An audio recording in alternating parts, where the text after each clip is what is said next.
surgiendo los pensamientos. Cuando nosotros vamos a evaluar el pensamiento, planteamos al paciente una idea, o sea, planteamos que piense. A eso tengo que hacer una pregunta, tengo que ponerlo en una situación. Y voy a evaluar que me responde. No hay respuesta buena o mala. Lo que voy a evaluar es cómo va procesando esa idea. O sea, qué respuesta me va a dar. Esta sería una respuesta rápida, impulsiva, ¿no es cierto?, disruptiva. Pero podría haber otro tipo de respuesta como las que vimos antes. Y repito, no hay respuesta buena y mala, ¿no? En todo caso, esta es la respuesta disruptiva. Cuando hablamos de velocidad de pensamiento, todos tenemos más o menos una velocidad de pensamiento. Y nosotros debemos, como evaluadores, debemos plantear la velocidad del pensamiento como paciente. Yo al paciente le tengo que plantear, por ejemplo, ¿cómo es que ocurrió ese hecho aquel día? Y se lo digo en esa velocidad. Y el paciente debería contestarme más o menos en la misma velocidad. Nosotros proponemos la velocidad. Es necesario que recuerdes en este momento qué pasó exactamente. Vamos, piensa. Le acelero el pensamiento y debería acelerarse. O debería ralentizarse. Entonces, ustedes como evaluadores son los que van a plantear a qué velocidad va a ir el pensamiento del paciente. El contenido del pensamiento, ¿de qué trata ese pensamiento? ¿Cuál es el patrón más o menos constante de ese tipo de pensamiento? Podría ser un pensamiento mágico, porque me da respuestas más bien de tipo mágicas o esotéricas, cosas más abstractas de repente. O me dan ideas más bien muy concretas y específicas. Entonces voy catalogando, voy determinando qué tipo de pensamiento es el que tiene esta persona, configurando el contenido de esas ideas.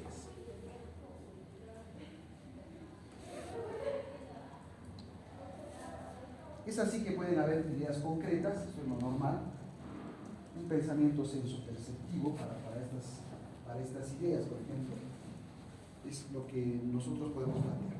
¿Qué podemos utilizar para evaluar qué tipo de ideas tiene el paciente? ¿No? Buscar, por ejemplo, una frase que no sea un refrán, porque la mayoría de los refranes ya los conocemos la mayoría de las personas. Tener algunas frases que pueda evaluar el paciente y que no necesariamente sean conocidas.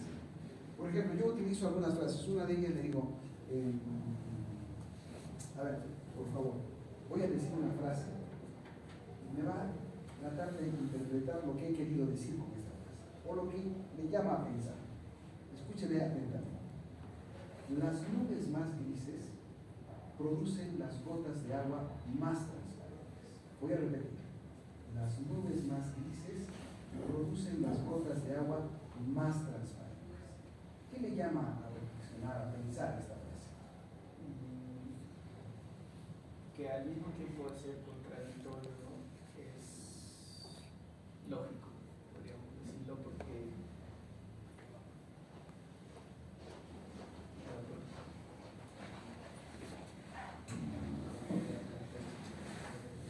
vaya pensando, ¿no? Voy a pensar cada uno.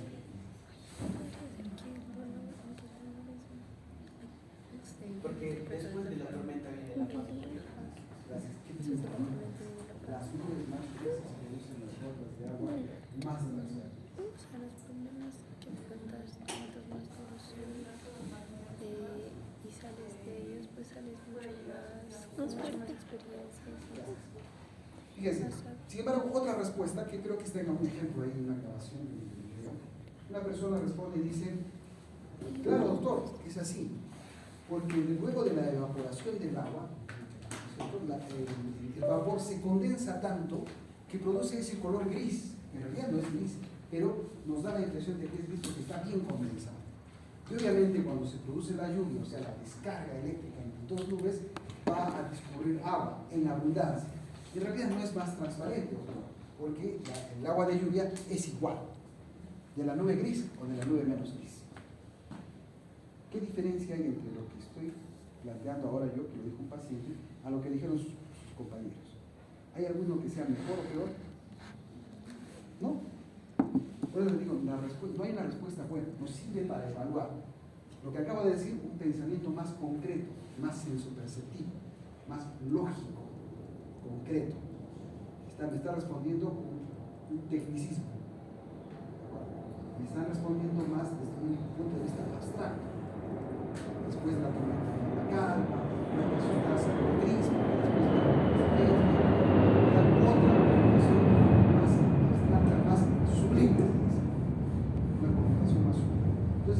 misma frase puede servir para evaluar el tipo de idea. ¿De acuerdo?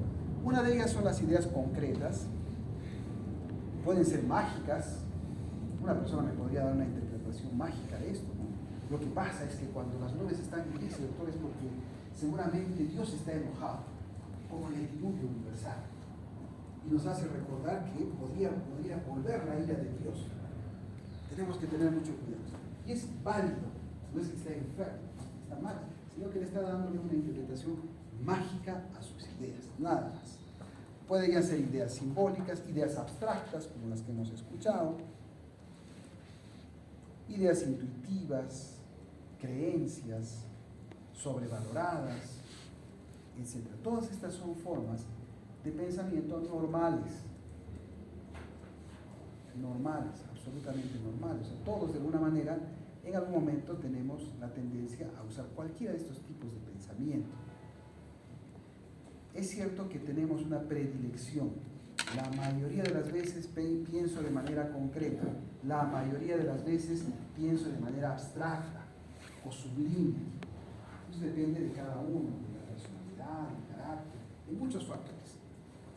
Pero es la forma de evaluar el contenido del pensamiento. Luego viene el control del pensamiento. Hemos dicho primero estructura, luego velocidad, contenido del pensamiento, y ahora vamos a ver el control del pensamiento. Todos debemos tener la capacidad de controlar el pensamiento. Me podrían venir a la cabeza ideas las más sublimes o las más perversas, pero están dentro de mi cabeza, dentro de mi mente. Y en algún momento yo podría decir basta, y mi mente cambia de tema. ¿De acuerdo? Sin embargo, podría haber algunas personas que no pueden hacer eso, que la idea sigue rumiando, cavilando, inclusive contra su voluntad. Es el caso del trastorno obsesivo compulsivo. Se llaman obsesiones, la persona no se puede sacar de idea de la cabeza.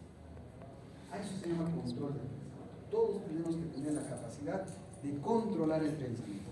Sea cual sea nuestro pensamiento, debemos tener esa capacidad. Lenguaje lo vamos a ver en otro momento. Las nubes más grises producen gotas de agua más transparentes.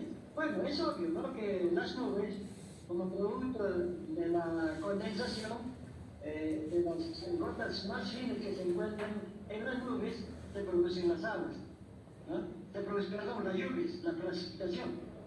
Entonces, es obvio que si hay nubes grises y producen aguas transparentes, quiere decir que se ha filtrado, ¿no? O sea, toda la contaminación aérea se ha quedado dentro de las nubes y producen gotas de agua transparentes. Esa es la evaluación a un adulto mayor cuando hacemos la evaluación para la capacidad mental. Y le hacemos ese tipo de preguntas. No es que esté mal su respuesta, pero me sirve para determinar qué tipo de pensamiento tiene. Y la mayoría de las veces los adultos mayores tienen un pensamiento más analítico o concreto.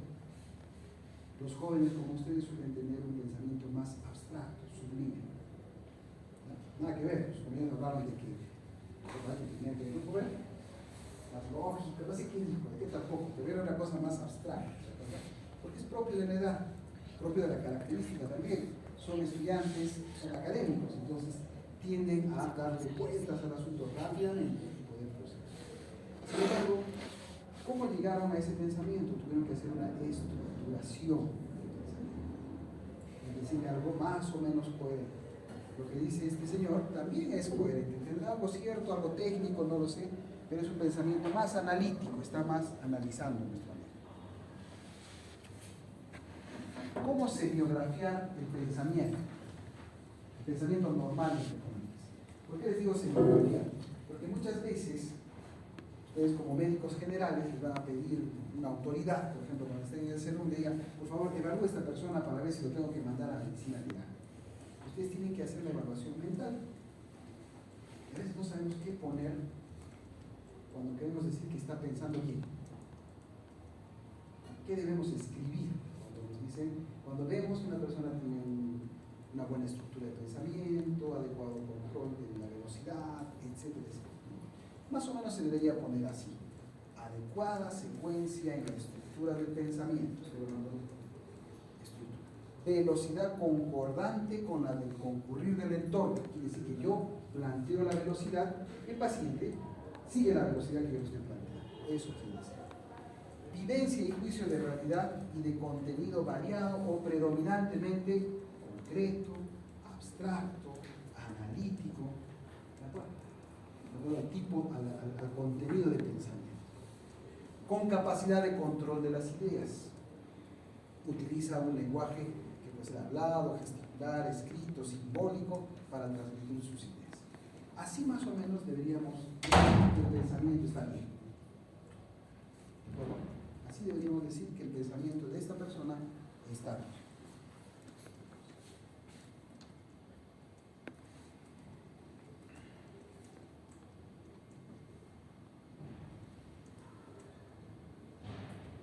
¿Alguna pregunta hasta acá? ¿Hay preguntas? No. Doctor, Sí. ¿cuándo la capacidad de detener el pensamiento se ve alterada? O sea, ¿hay digamos, alguna escala o algo que le diga que una persona tiene este trastorno obsesivo compulsivo? ¿Cómo se diagnostica? Ahora vamos a entrar a la semiología ya de la patología. Cuando entremos a control del pensamiento, trastornos del control del pensamiento, ahí vamos a hablar. Trastornos de la estructura del pensamiento. Recuerden que la estructura del pensamiento va a depender de lo que yo pregunto. No es que hábleme de lo que quiera. No. Yo voy a plantear una pregunta que no tiene en sí un sentido propiamente. Hasta cuando le pregunto qué tal, cómo está, qué tal ha dormido, cómo ha descansado, ya estoy evaluando la estructura del pensamiento. Porque si yo le pregunto, ¿qué tal ha descansado? Y me responde, la comida está horrible. Entonces, tengo que seguir evaluando, algo pasa, de repente está mal la estructura. Quiere decir que, de acuerdo a la pregunta, tiene que contestarme algo parecido a lo que estoy viendo. No me puede contar una cosa descabellada. Por eso que cuando decimos trastornos de la estructura del pensamiento, un pensamiento podría ser un pensamiento circunstancial. ¿No? ¿Qué tal ha descansado? Doctor, ya me tengo que ir, ya me tiene que dar el alta. Sí, pero quisiera conversar un rato con usted para poder ver si eso es posible. Pero doctor, le estoy diciendo que ya me tengo que ir de alta. ¿Qué le parece si hablamos con el psicólogo y que nos reporte también cómo le ha ido estos días? Doctor, yo me tengo que ir. Pensamiento circunstancia. Quiere decir que el paciente solamente se ocupa de lo que su circunstancia le amerita. Parecía de que no nos escuchara la pregunta. Y habla lo que quiere nada más.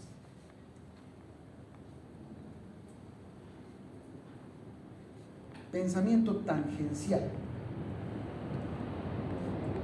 En el pensamiento tangencial lo que vamos a encontrar es que el paciente nos contesta parte de la pregunta, pero se va a su circunstancia.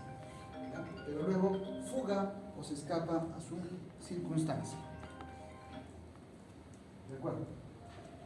¿Qué tal ha descansado? Bien, doctor, pero ya me tiene que dar el alta. Pero desayunaremos primero. Está bien, pero me tiene que dar el alta. ¿De acuerdo? O sea, me contesta un poquito, tangencialmente, y luego se dispara a su circunstancia. Ese es el pensamiento tangencial. ¿Quieres saber cuánto falta para llegar? Falta menos que para llegar a la luna, pero más que para llegar a ese arbolito que acabamos de pasar. ¿Y a qué velocidad vamos? Vamos más lento que el cobayo en su vuelita, pero más rápido que una tortuga de peluche. Entiendo menos que el idioma de las ballenas, pero mucho más que los cuentos de mi abuela. Gracias, papá. Te pido por favor que hable claro. No estoy en clase única. Estoy en clase única. Hasta aquí.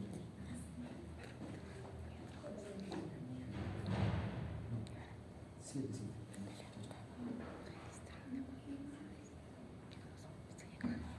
¿Ustedes han visto esa serie? Si tienen hermanitos, van. Eso es un pensamiento tangencial. Me está contestando, pero me está contestando cualquier cosa. No está estructurado adecuadamente. Pensamiento tangencial.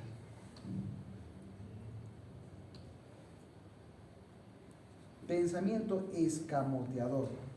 el paciente al ser evaluado y al ser preguntado no va al grano, da vueltas, finalmente nos dice, nos da una respuesta, pero no nos da una respuesta concreta.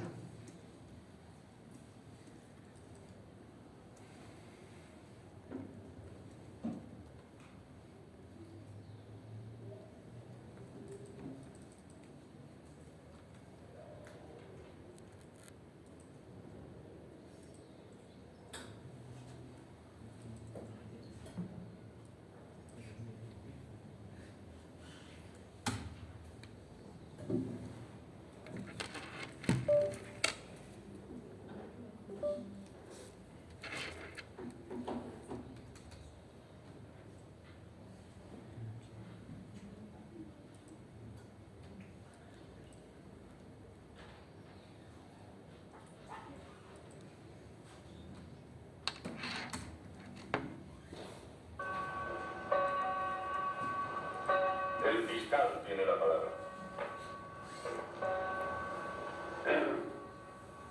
Habiéndose producido el acto de deserción al hallarse el país en estado de guerra, el delito toma la forma de deserción ante el enemigo y, en consecuencia, pido para el acusado la pena que dicta la ley, o sea, la pena de muerte. Acusado, levántese. Oiga, joven, ¿Tiene usted algo que alegar? ¿usted qué cree? Yo solo le pregunto si tiene algo que alegar. ¿Acaso no se da cuenta de la gravedad de su posición? Pero ¿cómo no me voy a dar cuenta? Si lo que pasa es que todos ustedes están equivocados. Últimamente usted, como manda mal, debería, en lugar de darse a respetar, ¿verdad? En lugar de estar con esas cosas, porque son chismes. Chismitos que no le quedan bien a usted. Eso de que fulanita dijo y que allá, que por qué es esto, y que oiga usted y que tenga cuidado de esto. ¿Por qué hacen estas cosas? Usted debe ser unánime, completamente, que se da cuenta, ¿verdad?, de que a nada conduce su deidad como los ratones misteriosos y vuelta y vuelta y vuelta y vuelta buscándole. Hombre, y ahora que me acuerdo, ¿usted con quién cree que está hablando? Con la venia del tribunal. Yo creo que mi detenido, debido a su comprensible estado de nervios, no logra expresar su verdadero pensamiento. Pues se equivoca usted, porque yo sé muy bien lo que estoy diciendo, y hágame el favor de no meterse en lo que no le importa hasta que no le pregunten. ¿No es cierto, señor juez? Yo le he preguntado si tenía algo que alegar ante la acusación que se le hace. ¿Qué me contesta?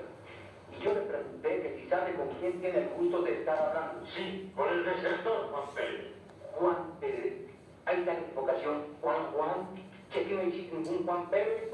Esa afirmación del acusado es enteramente pueril. Ay, sí, tú. Puerilísima. El puerilo será usted. Y más respeto al tribunal, que para eso está aquí. Se están calumniando, señor juez. Silencio. ¿Por qué no declaró antes que usted pretende no ser Juan Pérez? ¿Por qué no me dejaron hablar? Todo lo arreglan ustedes solitos, no sé cómo le hacen. Yo creo que tienen así como especie de sabotaje, ¿verdad? Porque un individuo que está parado, un individuo que se le debe interrogar, nada, hay arreglados, hay quién sabe en qué forma, y para acabarla de amolar, se me arranca el condenado gordo este, dice, con la pena de muerte. Pues que no comprende que esos golpes son